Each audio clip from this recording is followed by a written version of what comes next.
Hello les amis, c'est Karen sur la chaîne de Cas Concret.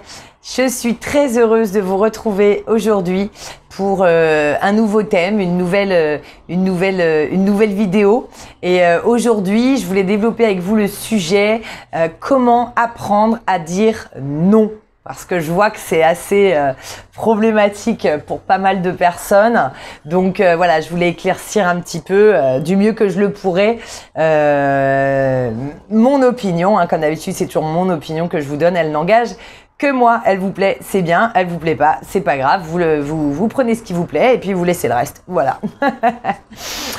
Alors, avant de démarrer, n'oubliez pas de mettre un pouce sur cette vidéo et puis de commenter et de partager et youpi tralala et voilà, parce que là je pense qu'il y a beaucoup de monde qui va être concerné par ce sujet, donc là je pense que vous pouvez y aller, vous pouvez la partager. D'abord je vous remercie également pour toutes les personnes qui me font des dons et qui m'aident à faire que ma chaîne existe et que je subsiste. Je vous fais des rimes en plus, oulala. Et bien sûr si vous avez besoin d'un coaching particulier ou d'un tirage individuel, se personnaliser, vous n'hésitez pas, vous vous rendez sur mon site internet, la lettre K comme Karen, tiré du milieu, concret, CONCRET.com, k-concret.com. Allez, on y va, c'est parti. Je crois que j'ai rien oublié. On y va, c'est parti.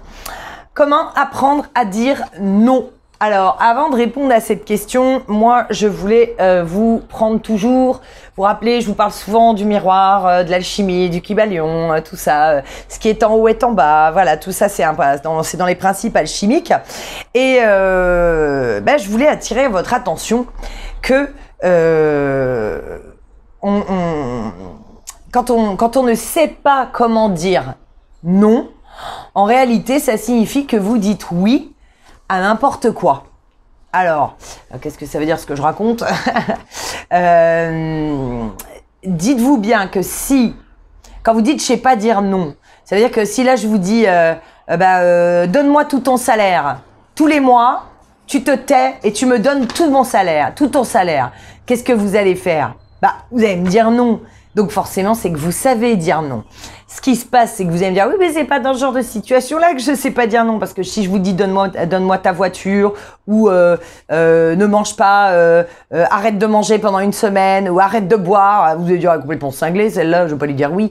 Donc, vous voyez, c'est toujours, encore une fois, une question de mesure. Vous n'arrivez peut-être pas à dire non, vous avez l'impression que vous n'arrivez pas à dire non, mais c'est en fait juste pour certaines choses, parce que pour les autres, pour ce qui va être vraiment dans votre système de valeurs vital, donc je vous disais, si je vous demande de me donner tout votre salaire tous les mois, ou si je vous demande d'arrêter de manger, d'arrêter de respirer, ah si, ça ils l'ont déjà fait, pardon. Voilà. C'était la blague du jour. Voilà, ça c'est fait. Je vous ferme la parenthèse. Donc voilà, si je vous demande d'arrêter de boire, d'arrêter de manger ou des choses comme ça, vous allez dire elle est complètement stockée celle-là. Bien sûr que non, je vais pas m'arrêter de boire, je vais pas m'arrêter de manger. Elle est folle, elle me dit n'importe quoi.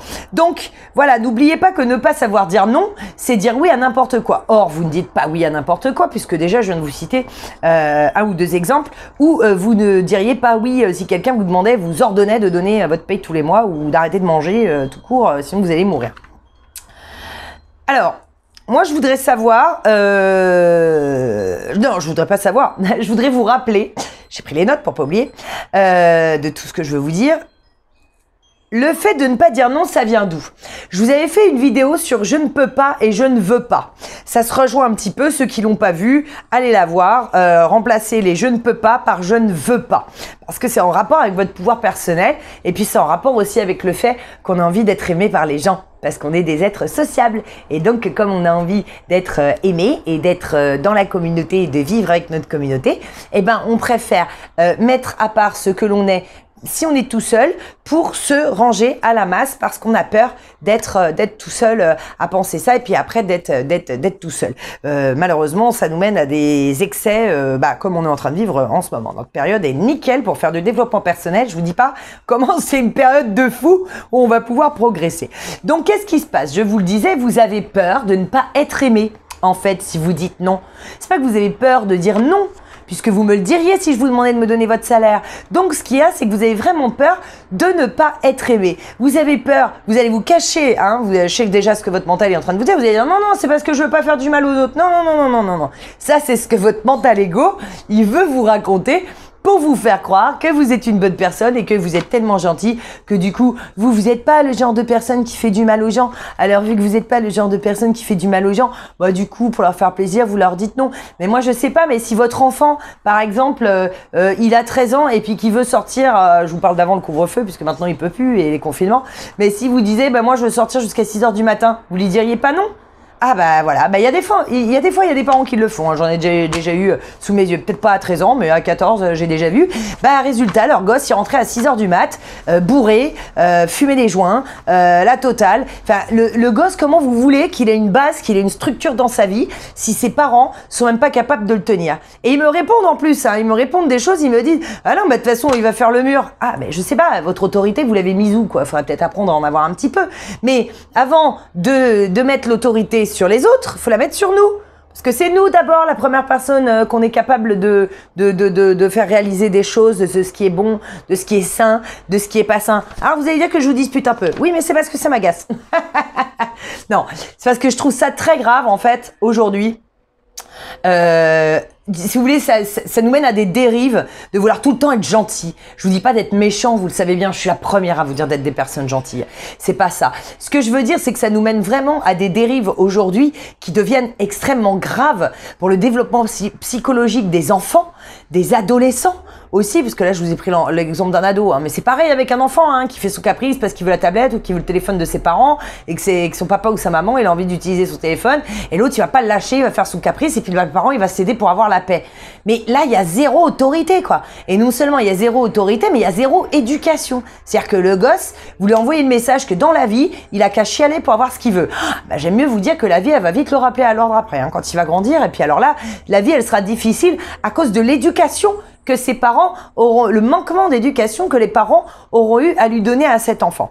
Donc, vous voyez, en partant d'un sujet hyper simple comme juste apprendre à dire non, comme on peut aller dériver vraiment sur des choses qui vont être beaucoup plus graves et beaucoup plus importantes à une échelle différente. Ouais, j'arrête pas de me recoiffer, elle rebique mes cheveux. Je suis narcissique, excusez-moi. La peur de ne pas être aimé, je vous disais. Parce que, est-ce que, d'après vous, par rapport à cette peur de ne pas être aimé, d'après vous, est-ce que vous êtes aimé pour qui vous êtes ou est-ce que vous êtes aimé pour ce que vous faites? Posez-vous vraiment cette question dans votre entourage. Si les gens vous aiment vraiment, réellement, sincèrement, pour qui vous êtes, ils vont pas vous en vouloir de leur dire non.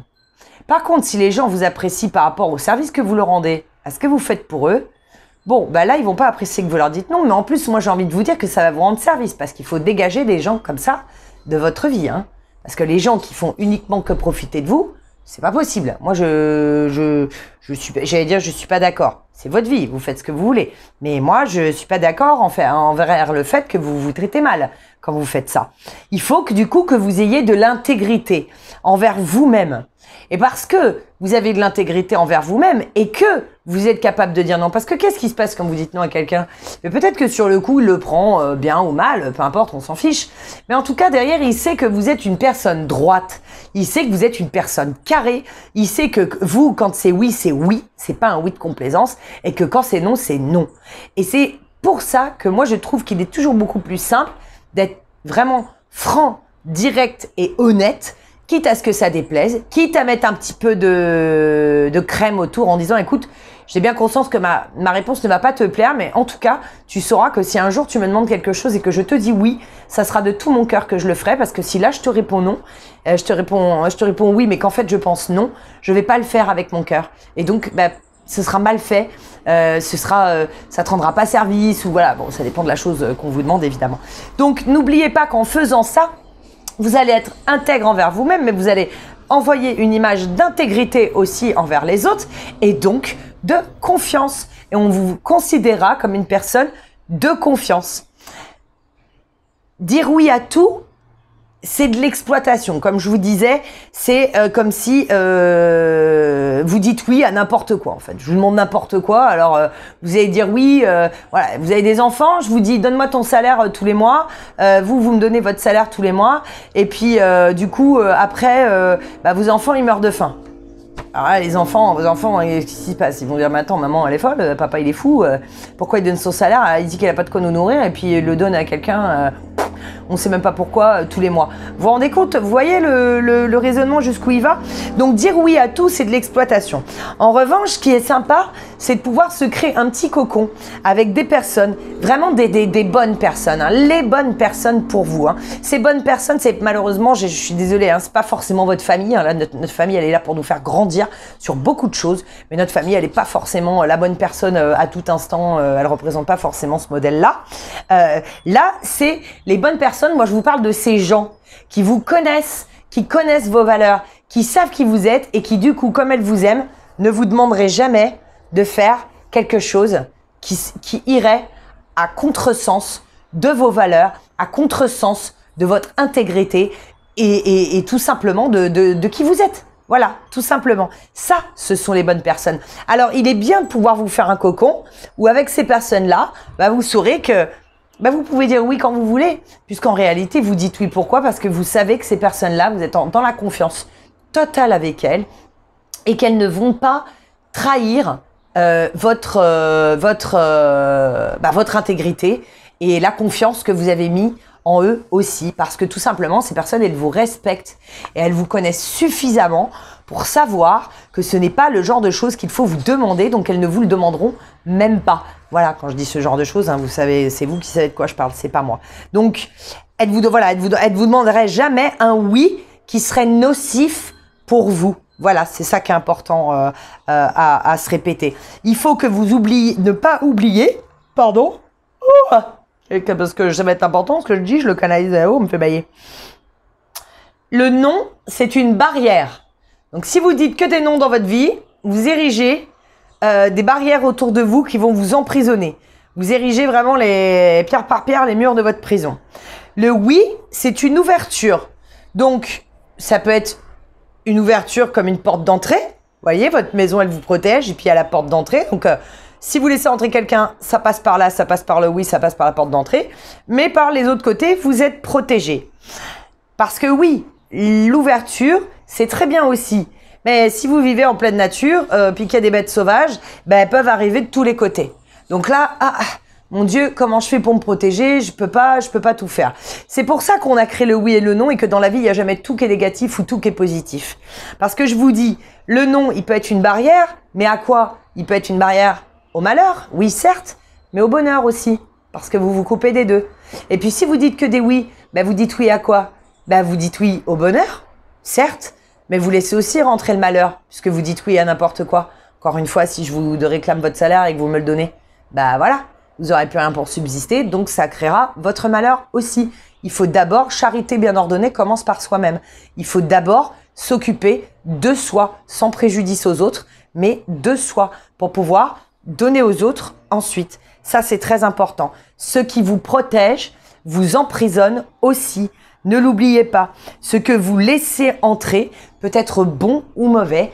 La même chose, la conclusion pour tout ça, comme d'habitude, ce sera la même chose que je vous dis très souvent sur les tirages, etc. Pour ceux qui sont habitués à écouter ma chaîne, c'est la voie du milieu, la voie du Tao. Quand vous êtes au milieu, vous êtes en équilibre. La vie est un perpétuel équilibre, mais qui avance avec un déséquilibre. Quand vous soulevez un pied, hop, c'est pour faire un pas. Vous vous mettez légèrement en déséquilibre, mais pas trop. Et hop, vous reprenez votre équilibre derrière. Et après, c'est à l'autre et vous avancez, et vous avancez comme ça, comme ça, comme ça. Et voilà. Donc, c'est cet équilibre entre parfois des oui, parfois des non. Ça dépend de ce qu'on vous demande qui va vraiment vous apporter l'équilibre. Comme je vous l'ai dit, si vous voulez apprendre à savoir dire non, il va falloir que vous appreniez à vous respecter dans votre intégrité et vos valeurs. Et si vous ne savez pas quelles sont votre intégrité et vos valeurs, je vous invite, comme d'habitude, à prendre un papier et un crayon et à écrire. Parce que écrire, c'est ranger le bazar qu'il y a dans notre tête et se faire les idées beaucoup plus au clair. Voilà, merci, likez, partagez. Merci pour vos dons. N'oubliez pas la lettre K-du milieu concret.com. Bye bye les amis.